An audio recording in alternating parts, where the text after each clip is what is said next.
સુરત નવી સિવિલ હોસ્પિટલની એમ્બ્યુલન્સને મોડી રાત્રે નડ્યો અકસ્માત.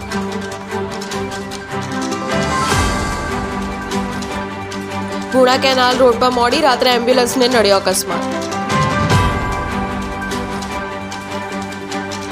કોઈ કારણોસર એમ્બ્યુલન્સ પલટી મારી જતા ચાલક થઈ ઇજાગ્રસ્ત.